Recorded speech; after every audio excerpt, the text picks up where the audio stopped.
Hi friends, నేను మీ doctor యుగంధర్ని. సో క్వశ్చన్ అండ్ ఆన్సర్ సిరీస్లో భాగంగా ఈరోజు మరో క్వశ్చన్. @అమ్ము KH 5EW. ఓకే, నైట్లో పనులు ఎందుకు కొరకడం తెలియకుండా జరిగిపోతుంది సార్? రీజన్ చెప్పగలరా సార్?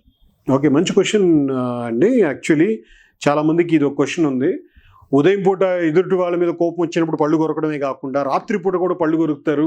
ఏంటి రాత్రి కళ్ళలో ఎవరి మీద కోపమా? ఇట్లాంటి రకరకాలు కూడా నన్ను వచ్చి విచిత్రమైన క్వశ్చన్స్ అడిగిన వాళ్ళు ఉన్నారు.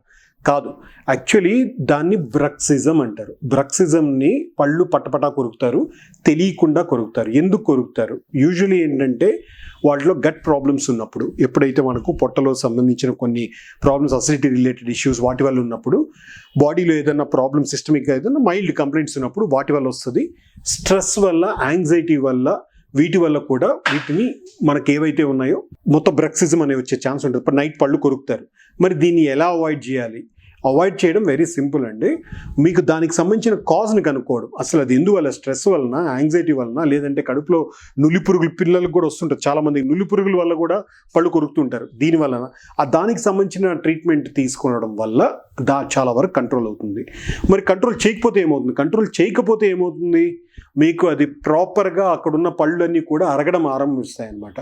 అరిగి పళ్ళు వీక్ అవడం ఇదవుతాయి. దాని తర్వాత TMJ ప్రాబ్లమ్స్ వస్తాయి.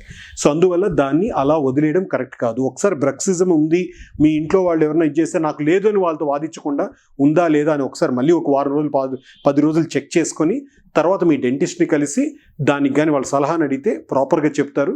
కొన్ని రకాల అప్లయన్సెస్ వేసి కూడా వాటిని అవాయిడ్ చేయొచ్చు. ప్లస్ మళ్ళీ మీరు కొంత మెడిటేషన్, స్ట్రెస్ రిలీఫ్ ఎక్సర్సైజెస్ చేస్తే కూడా కంపల్సరీగా వాటికన్నిటికీ ఆన్సర్ దొరుకుతుంది. సో మీకు దీనికి ఆన్సర్ దొరికిందని అనుకుంటాను. Thank you.